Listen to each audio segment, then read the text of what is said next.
The following is a podcast from a qualified senior care provider heard on the Answers for Elders radio show. And welcome back, everyone, to Answers for Elders Radio Network. And we are here with Kristine Grow, who is the spokesperson for the Coalition for Medicare Choices. And I got it right this time.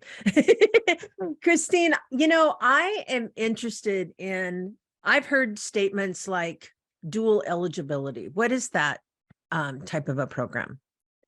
People who are dual eligible qualify for both Medicare and Medicaid. And this can get confusing because a lot of Americans aren't quite sure what's the difference between Medicare and Medicaid. Medicare, of course, is the program available for people age 65 and older or who have certain disabilities. Medicaid is available for low-income Americans, Right. Especially for 2 million veterans, moms, their children. And those who are dually eligible for both programs represent some of the sickest and lowest income members of our communities. It's about 12 million Americans. They have very serious health conditions. They need a lot of protection. So they're a very important population that has a lot of chronic conditions, greater levels of disability, and they're more likely to need nursing home care as well. Yeah. And, that's interesting, too, because when you look at a low-income senior, they may have been neglecting their health a lot or something like that. Obviously, how is that impacting their lives today if they have the Medicare Advantage program? So if you have Medicare Advantage, the Medicare Advantage programs serve a lot of dual eligibles through what are called SNP plans or special needs plans. So there's plans that are specifically designed to take care of people with these particular illnesses. There's a lot of care coordination. There's a lot of additional services for care.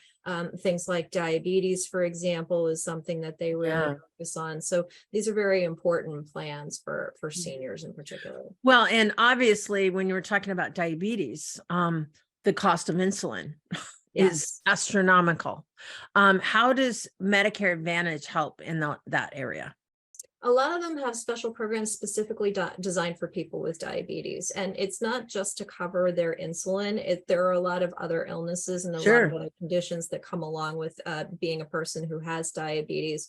To manage your chronic condition as your condition may get more serious, to take care of those illnesses as well, help you with healthier eating programs, and a lot of other things to help get your blood sugars a little bit more stable and take care of you in the longer run. It also tends to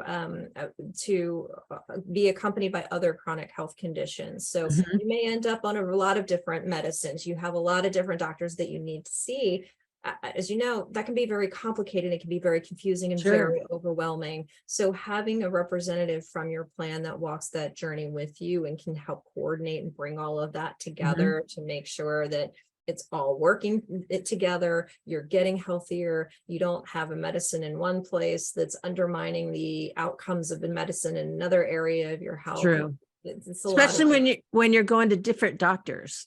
Absolutely. Those things can happen. So obviously having this kind of a structure, what all happens, I know, like for me, this is just, I've had, it was interesting because I was on a medication that, according to my area where I lived in, I had to go to a different version of the medication in order for my Medicare Advantage program to be covered.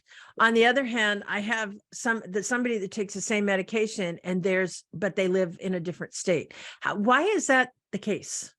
Sure, that's because these Medicare Advantage plans are offered by health insurance providers. It's a public-private partnership between the federal government and health insurance providers. And the job of the health insurance provider is to negotiate lower costs for you, whether that's through lower premiums or through lower out-of-pocket costs when you get the care that you need.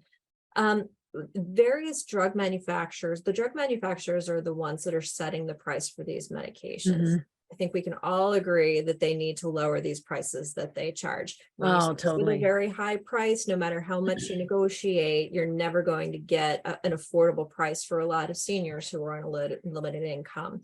But the health insurance providers do a great job of negotiating those lower prices. And they do that through tools that are available to them, such as a formulary, which they may say, you know, depending on other drugs that are available, if you have drugs that have the same efficacy, you can get a much cheaper price for it if you get this version of it. And it's a way to get the drug makers to compete with one another. So that for drugs that are delivering the same kind of clinical outcome, you Sure. actually get a cheaper price. So it's kind of Sure. like that negotiation between, say, a brand name tissue or a generic tissue. You get the same value out of the good. You just get a very good price for it as well. So there's a lot of that negotiation that happens. Well, and I think about too the whole aspect of the cuts that are coming ahead, or that could potentially happen. How would that impact those that are on expensive, prescriptions? Yeah, in the very shorthand, it could mean higher premiums or higher costs. Especially when you look at some of the benefits. Now, the prescription drugs, I will say, these Medicare Advantage plans are always going to be working to negotiate lower prices. But the premiums may go up as a result of some of this federal government investment in the program going away. So that's going to be very hard. Some of the programs that people rely on that frankly may result in you taking fewer prescriptions or needing fewer prescriptions, those programs could go away. So you talked about some of the things like healthy fitness programs or programs to get you in your community or healthy eating programs. Those are some of the kinds of programs that could be at risk, which could unfortunately lead to a need for more prescriptions, more hospitalizations, more interventions, which nobody wants that. Nobody wants those sorts of outcomes. And prevention costs a lot less than when you're sick. So it's a best interest of the government to support these types of programs to keep people healthy. And I think that's really one of the main, lessons from today. So wouldn't you agree? Absolutely. And I would say what's unfortunate is about the cuts that they've proposed for next year. The people who are dually eligible for Medicare and Medicaid could be impacted most. In fact, one study showed that they could see cuts of 6.4%, which is billions of dollars going to support these Americans. Wow. Wow. Kristine, thank you so much for being on the show today. We so much appreciate you sharing what's going on in the world of Medicare. And to each and every one of you, reach out to your Congress people, your president, etc., to protect Medicare advantages and Medicare Advantage. And we're really excited that you're here. So thank you for joining us. Thank you so much for having me.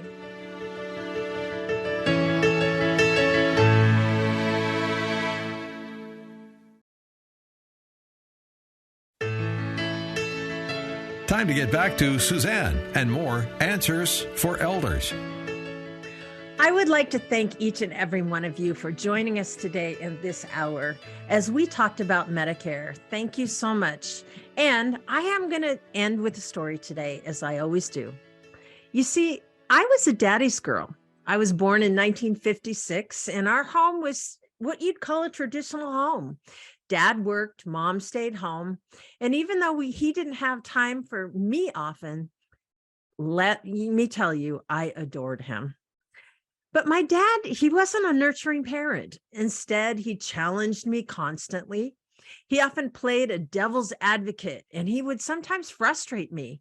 To him, I was never just accepted. Instead, he taught me that opinions mean nothing unless you can back them up.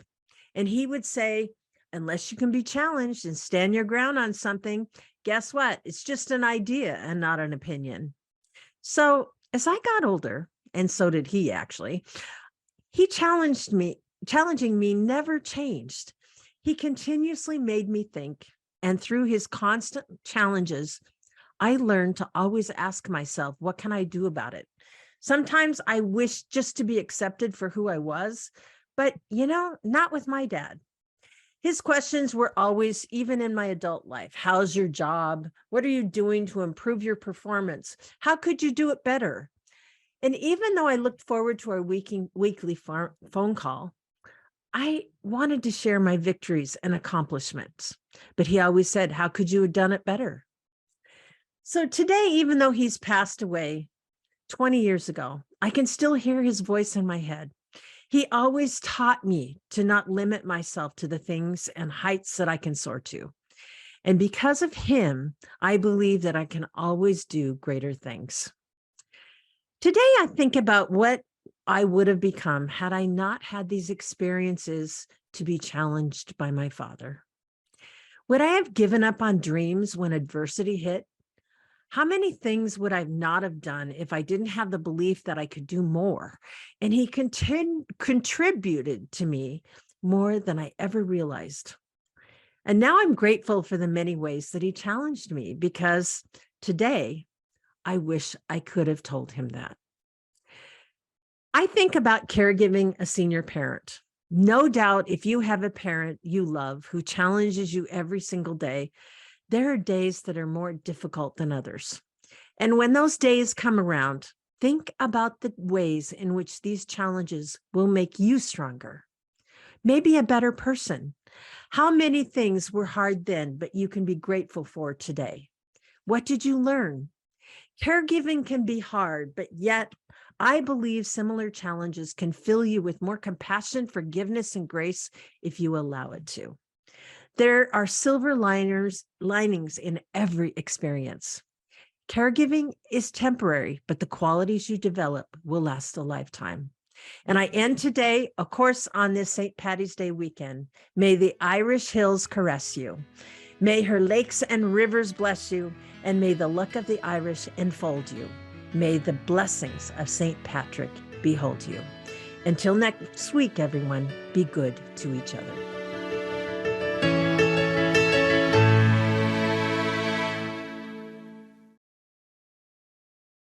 We at Answers for Elders thank you for listening. Did you know that you can discover hundreds of podcasts in our library on senior care?